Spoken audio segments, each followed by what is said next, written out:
I've been with underground scholars. Well, I've known Hector for a few years. Thought about coming in for during undergrad, but I was like, I'll stay late. I decided to wait to apply for graduate school. Hector's helped me so much along the way, and without his support and him and Diana, it's just been very amazing in my journey.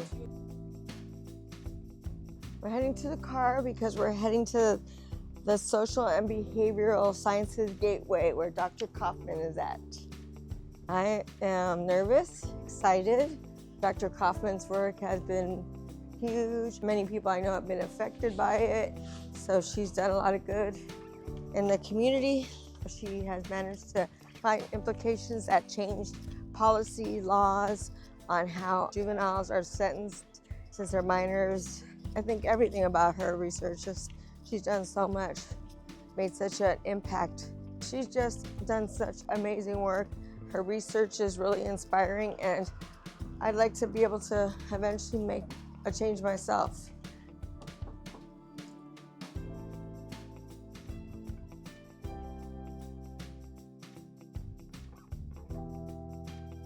Sorry, we're here with Dr. Cauffman. We're doing an interview for underground scholars. So what's one thing the public gets wrong about juvenile offenders, and what do you wish people understood instead? What's one thing the public gets wrong? Oh my goodness. It's not so much that people get things wrong. I think that we have our stereotypes in our head. And what happens is we think kids are reckless or destined to do these kinds of things. And in fact, that's not true. And in fact, most of the time, kids don't do these kinds of behaviors. And so when they do, we need to better understand what's going on. We don't want to criminalize adolescence. Kids are going to make mistakes. Kids are going to try new things and take risks. Unfortunately, sometimes that gets them into trouble. And what we need to do as a system is realize these are kids who are making mistakes. What can we do to better address them? Because as every parent knows, a kid needs to be held accountable, but it's how you hold someone accountable. And that's where developmental psychology and the kind of research I do comes into play. If we understand more about adolescents and more about kids, we can better address what's going on. And it's not that kids are bad, they've just done a bad thing. That's amazing. No, that's definitely a good perspective. Glad you have that perspective, because I mean, to help the population you're helping, you have to see the good, and yes, I agree. Accountability is super important. Okay, so when you think about justice for adolescents, how do you balance accountability with the fact that the brain is still developing? Well, that's a really important question. Once you know the developmental science, it's not whether, but how you hold them accountable. So what is the right response? If I knew the exact answer to that, I'd be a very rich woman. So I don't have a perfect answer to that. But it isn't a way to hold people accountable. And that's where I think our young adult court probably has come to be a really good example. An adult court is for 18 to 25-year-olds committing their very first felony. And of course, if they've committed a very serious felony, murder, great bodily injury, anything really dangerous, they're not eligible. But if you commit a felony where maybe you stole something over $1,000, that's a felony. Even though you didn't realize that was the price tag on the item, you still have a felony. But that felony carries consequences for the rest of your life. Well, in our program, you have to spend 2 years in it. You have to do the work. You have to go to school. You have to get a job. You have to meet with your case manager. You have to meet with your probation officer. You have to go to court every 2 weeks. It's a lot of work. But at the end, after doing all this work and getting your life back on track, the felony is dismissed. So it's holding someone accountable, but doing it in a developmentally appropriate way. And that's where I think our system really needs to focus. I want to live in a society that's safe. Everybody wants their community and their neighborhoods to be safe. But are we designing programs that really make us safer? Because if we don't address the problem, we're just sending people back into a situation where it's not going to be safe. So the system needs to do better. If you could redesign sentencing for emerging adults about 18 to 25, what would it look like and why? Well, I think that's what the young adult court is. I mean, we actually know that crime peaks during the late adolescent years, 18, 19, 20. And if we know that, then we should design a system that actually fits what we know. And that's why we designed the young adult court. If crime peaks during this time, we don't want to saddle kids who are 18, 19, 20 with a felony for the rest of their lives. I mean, I have a friend from college who sold fake IDs at the age of 19, and now he's my age, which is much older, and he still has a felony on his record from something stupid he did when he was a kid. So that's why the Young Adult Court was formed. It's really taking into what we know about the science so that we can change what we do for young people. What research question are you most excited about right now in your lab? And what would a breakthrough finding look like? Oh, that's a hard question. I mean, the most exciting study that we're doing right now is our Young Adult Court study, which is a randomized controlled trial. So some people get into our court and some people don't, and we follow them regardless. So just like if you were to do a medical trial, some people get the drug, some people don't. Some people get into the court, some people don't. So that's my most exciting study. But I've done several other kinds of studies where we've looked at different outcomes. A recent study that I did looking at just files of young people who committed very serious crimes as juveniles, and they were given life sentences. So, and these were very bad crimes. I mean, these kids did some things that were really horrible, and they got life. But what we did, they're now in their 40s, 50s, 60s, and we looked at, they've been released, and we wanted to see, okay, because of the new laws of Miller and Graham, releasing kids who've committed serious offenses that are no longer eligible for life without the possibility of parole. These young people who are now older have been released, and we wanted to see, okay, they've been released, have any reoffended? Long story short, less than 1%. So of like 300, and I would have to pull the paper, but like over 300 and something participants, I think like 3 maybe have gotten rearrested, 1 for something bad, but the rest for very low level little things, and nobody else has. So, and these are the people that society is afraid of, right? They've committed very serious offenses, and don't get me wrong, they should be held accountable, but they literally have spent the last 40 years in jail. They're different people now, and what should their lives look like? The biggest question, though, is, are they a danger to society? And the data says no. I can attest to that. I know a lot of those people, and they are doing a lot of powerful things in the community, trying to end LWOP, and so I can attest to, I've seen some phenomenal things come out of these people who went in as youth, 16 years old. What are the biggest factors that predict whether a young person desists from harm over time? Relationships, schools, housing, mental health, or something else? That is a great question. So a long time ago, I did a study called Pathways to Desistance.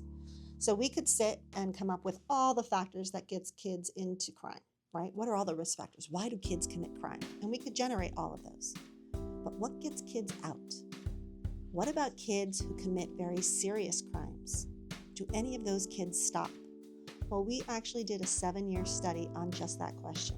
We followed kids between the ages of 14 to 17 who committed a serious felony offense, aggravated assault, robbery, murder. And we followed these kids for 7 years. And the long story or short story is 2 big findings. 1, there's a lot of variability. Just because you know the offense doesn't mean you know the offender. Many kids follow different pathways. 2, the majority of young people desisted, stopped offending by the time they reached 25. Now, if you know developmental psychology, and as a developmental psychologist, we understand brain development, oh my goodness, crime completely desisted by 25, the brain is fully developed by 25, desistance, really growing up and growing out of crime. And the best predictor, developing impulse control, thinking long-term, growing up, becoming mature. And that seemed to be one of the best predictors of desisting from criminal behavior. How do race, poverty, disability, and trauma shape who gets labeled dangerous and how the system responds? That's a very hard question, but also a very easy one. Our system is very biased. So, and that's because of our stereotypes that we hold. People with less means, people from lower social class, people of different race or ethnicities, people with different life experiences, all more likely to be treated more harshly by the system. When you don't have the resources or people hold biases against you, we actually see they are more likely to be treated harshly within the system. They're more likely to be arrested, they're more likely to be detained, they're actually more likely to go up for the death penalty. So we actually know and see these biases throughout our entire justice system. What does rehabilitation actually mean in your research? Reduced rearrest, improved well-being, restored relationships, something deeper? That's a great question, because when we're doing our studies, I always have to add in a criminal variable, right? Because did it reduce offending? And the district attorney wants to know that, the community wants to know that, and we can look, we actually measure offending in two ways. One is we measure it through self-report, and we have a certificate of confidentiality to protect our data, so if you tell me anything, it's protected. And also arrest records. Now I realize arrest is detection, that's not behavior. You can drive drunk 200 times but only be arrested once for a DUI. So we capture and assess offending in a variety of ways in our data set. But people are so much more than that. And while that's what many of the people want to know, what about high school graduation? What about, connection with family? What about positive mental health? And those are things that we also measure. And one of the things we know is that as people develop those connections, get those goals, all those positive outcomes, stable housing, a good job, all of those things become protective factors. And those, in fact, help us better understand the whole person rather than just the criminal behavior. For child witnesses, what are the best practices you believe the legal system should adopt to reduce harm and improve truth-telling? Now that's a question for Dr. Quaz, so that is not me, but I will tell you about protecting children.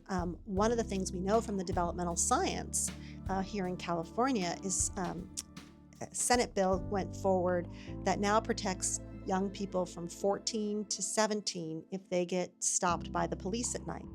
Because of developmental research, California has changed its laws. We now call it the Miranda phone. If you're 14 years old and you get stopped by the police, I have to call the public defender's office in the middle of the night before I can talk to you. So I can hold you, but I can't talk to you until I get you a public defender. Because we want to make sure we know kids are more susceptible and more suggestible in the presence of authority figures. We know police are in a situation where they are in a situation of power and control. We know that impact on young people. So by allowing this Miranda phone, calling in someone who works and advocates for the youth, that's what we have in place. Because in the past it used to be call your parents. Well, unfortunately, parents aren't the best either. Parents will be like, tell the truth, because that's what we teach our children, right? And so they're not always the child's best advocate in that moment. And that's why this new Senate bill has changed our laws in California for kids. When juveniles are stopped and they shouldn't be out at night, but they are in probably lower income areas, and they get pictures taken because they assume that they're gang members. How can we stop that? Again, I'm not an expert on gangs. That's Cheryl Maxon, so picking other people. What happens with that, I think we'll go back to the Miranda phone. I think those types of things are happening less and less because now a public defender will be brought in before those kinds of things can occur. Doesn't mean that it will stop it, but there's more protections now that are starting to be put in place given what we know about adolescents and their developmental vulnerabilities. Do you see a future where courts use neuroscience responsibility without turning brain science into a simplistic excuse or a weapon? Well, the most exciting thing that's ever happened in my career was seeing the Supreme Court cite my research to abolish the death penalty. I mean, in 2005, we were still executing children in the United States. We were one of the last 3 countries to still do that. So, I mean, if you think about that, it's just, yes. And here we are. The death penalty has been abolished for kids because of the type of science. Now, we've known for years kids are more immature than adults. We have science that have said this over and over again. But there was something about the brain science that kind of said, okay, we buy it. Now, that said, we have to be really careful. We are much more than just our brains in a scan. And so knowing how we use that information responsibly. Where is it appropriate? Where are we going too far?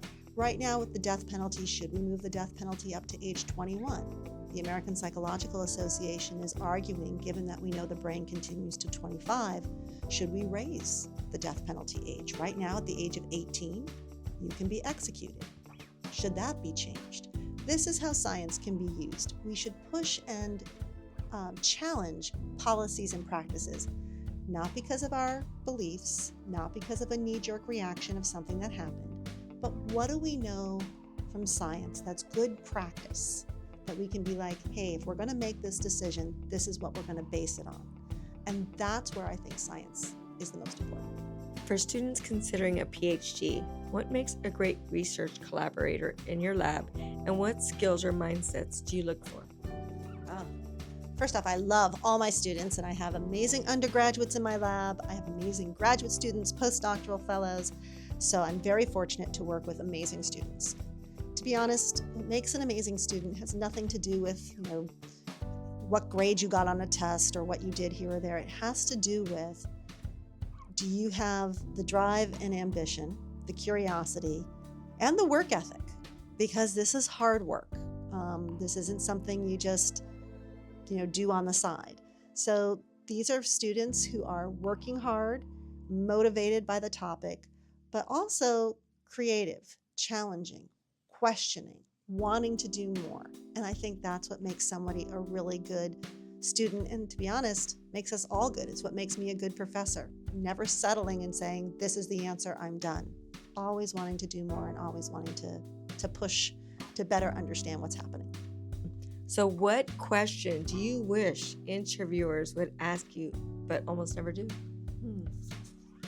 What question? I don't know. You asked all really good ones. I think it's more of, not so much what's the question, but what should we be doing in general? And why isn't science really guiding policy and practice? Like, we do all this research. People are out in the field working all the time. Why isn't this working? And I actually am challenging my colleagues and those of us here at the university. We have a responsibility to get our work to the people who need it. We very much wait for people to come to us to get the answer. That's assuming, one, we even have the right answer. What I think needs to happen is we need to be better at building bridges. So when people ask me questions, it's not like, what have you learned? It's what have we learned? I want to really see partnerships where the people who are doing the practice in the field can come to us and say, we need help with X, and we come and we say, here's what we know, and we continue to work together. But oftentimes we're very siloed, and we work in our little boxes, and we do our little things, and we aren't doing enough to connect to the community. So I always challenge people to go beyond what they're doing and really reach out to build the bridge to make those connections. I call it taking science to the streets, and that's what we need to do. I agree. That's important. I had friends, my friend was sick today, but they were very supportive. I'm sure they want to see the interview because you did help them indirectly, and they do thank you. And I always remind them, like, you should thank Dr. Cauffman because you're home now, but they are doing amazing things. I have so many friends that are LWAP, one in 18, 17 out here. One of my friends, he's going to go to UCLA. I try to convince him to come here to get into your program. I'll still keep trying to convince him because I think it would be good. I think a lot of people don't realize what the program offers, and they just, like, everybody just thinks UCLA or Berkeley, and I'm like, oh no, UC Irvine, like, it really. And I think I'm bringing awareness to the community. Maybe we'll get more people this way. Like David Penny, it was great meeting him, Gabriel, but this is my community, and so anything you need, like you need research, you want, just ask. Like, I'm sure they'd all be happy to be part of the research if needed. Well, that's great. Thank you for all the work you're doing. I'm trying. You're doing great. Thank you. Thank you. Thank you, Dr. Cauffman.